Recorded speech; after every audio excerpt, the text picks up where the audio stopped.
Hi guys, and welcome to today's NBA First Look for DraftKings for Tuesday. We've got 7 games on.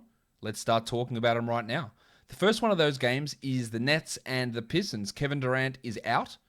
We don't know whether Dennis Smith Jr. will be ready to play for the Pistons after his trade. So that means that maybe Delon Wright's the only point guard there in Detroit. So, Saban Lee, is he going to cut into his minutes? Frank Jackson, who's actually listed as questionable. Not sure he's someone to really pay too much attention to. A real big opportunity here for Delon, I believe, in this one. In this situation with Derrick Rose, of course, on the way out, and we don't know if Dennis Smith's going to play. There is still a question mark on Wayne Ellington, who's questionable, missed the last 2 games, and minutes were low in the 2 prior to that as well. So there is some value to be gleaned from that. The Nets also signed Noah Vonleh. No idea whether he'll be in the rotation immediately, but he's not even listed in DraftKings player pool at this point. With no Durant, Irving and Harden get a little bit of a better go at things. $9,300 for Kyrie. I think it's a pretty good price. I like him quite a bit here. While how wild is it to see Blake Griffin down at $5,000? Now, he's down that low because he hasn't been that good. Like 14, 19, 11 points the last 3 games. But all you got to do is go back to that game against the Lakers where he dropped 38. It at least puts him into GPP discussions. We've got Jeremy Grant at 7,000, who I like the fact that that salary has come down. He absolutely is an option to me. 10.9 for Harden is maybe pushing a bit high, but really hard for me to go past Delon at 6,000. Now, Delon Wright is listed as questionable himself, so maybe that's the only reason you'd be a little bit cautious about using him. The 5,800 for Mason Plumlee, we've seen so many teams have big games against the Nets, and Plumlee going up against DeAndre Jordan and Jeff Green could be in for a big one here. And I also like Josh Jackson. The opposition helps him out here. 5,700 for Josh.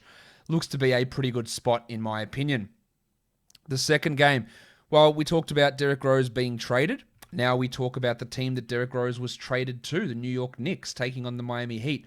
Rose is with the team in Miami, but we don't know if he's going to play. If he does, then your guess is as good as mine as to whatever the hell they do with that rotation with Quickly, Payton, Rose, Burks, Bullock, and Austin Rivers. Like, who is missing out, who is playing. We know that Goran Dragic is out. At this point, I assume Derrick Rose doesn't play, but we don't know that. Dragic is out and Avery Bradley's out for Miami. Jim Butler's at 8,300. He's just going along, dropping 40s nearly every game. Can he do it against the Knicks in a game which is a little bit low-paced? A total of 208 here, which should absolutely get you a little bit worried. I'd be a bit more cautious about using players in this game with a blowout risk and a low total. You got Julius Randle at 9,100. I think that might be, it's a smidge too high, but I don't hate it. And then Bam Adebayo's at 8,700. So all of those, on the surface, you go, I think they might be a bit high, but with how they've been playing, these guys are all averaging minimum 44 points over the last 3 games. All averaging minimum 44 points over the last 5 games, in fact. So really solid floor values for those 3 players. After that, it gets a bit iffy. 6,000 for RJ Barrett. He was benched last game for the last 17 minutes of the action, and his minutes had been trending down before that anyway. Kendrick Nunn at 56, I like quite a bit. He's starting over Tyler Hero at the moment, so he makes some sense to me. I wouldn't want to use Hero at 67, and as I said, the Knicks guards, Payton, Burks, Rivers, Bullock, Quickly, almost impossible to consider any of those. 49 for Quickly, 48 for Payton. I just don't see how we can have any faith in what Thibodeau's going to do. Maybe you throw Quickly into a GPP and you could throw Payton into another one, given their prices are relatively similar, but I couldn't have any level of confidence in telling you how the hell that rotation is going to look. Next game is the Rockets and the Pelicans. The Rockets are on a back-to-back here in this game, so they'll regain John Wall and Eric Gordon, and they'll lose Victor Oladipo because it is a back-to-back. Sterling Brown at 3,200. Sterling seems to get steals in every single game that he plays. He's going to have a solid enough role with Oladipo out.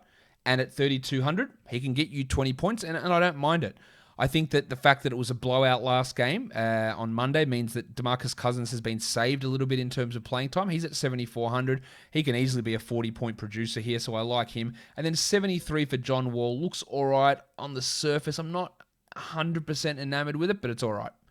Jayshawn Tate at 47 is a good cash option, while Lonzo Ball is playing at a massive level at the moment. He's at 6,300.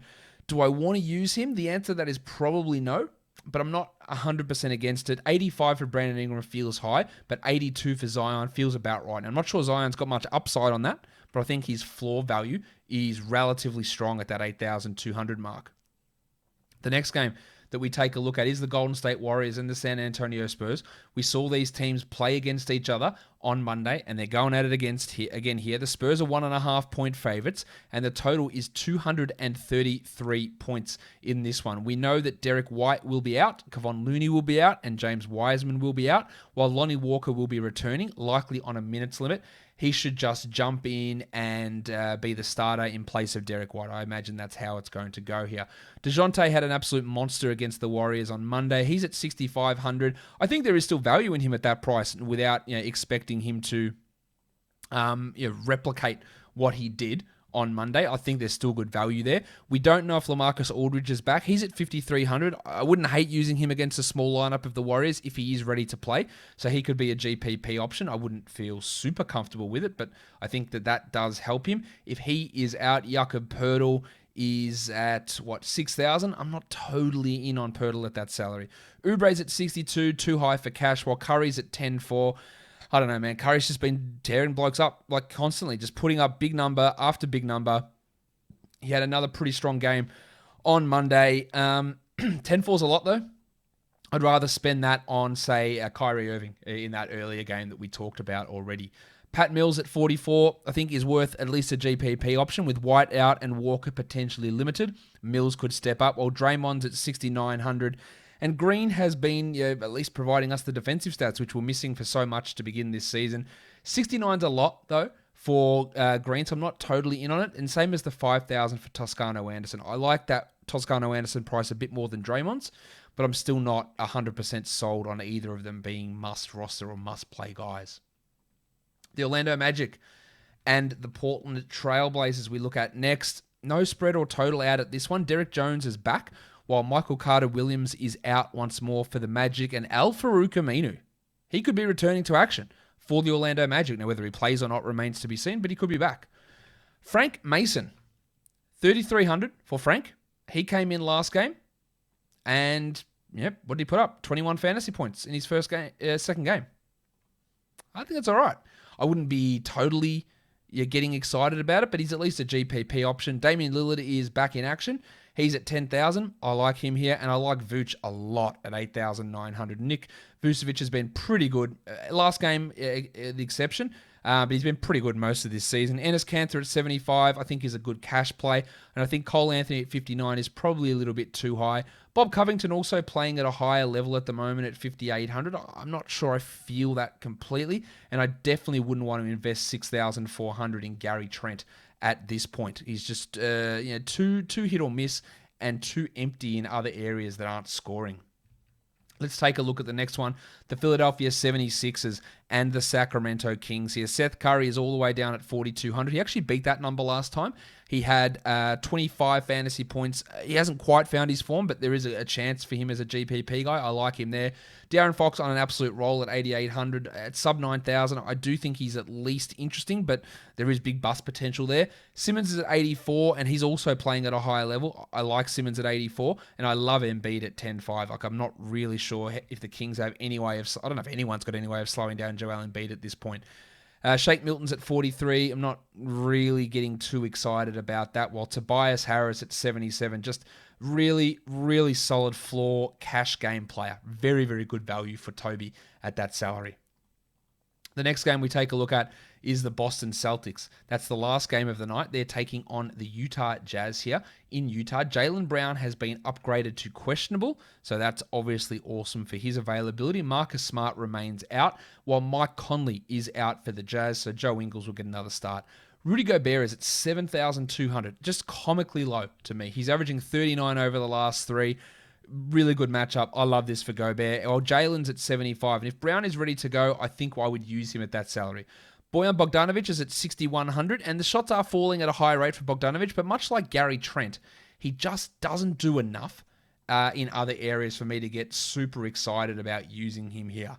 Kemba Walker's at 66, and his minutes limit has been pushed up. He played 33 minutes last game, so his minutes are up, but I'm not totally confident with him.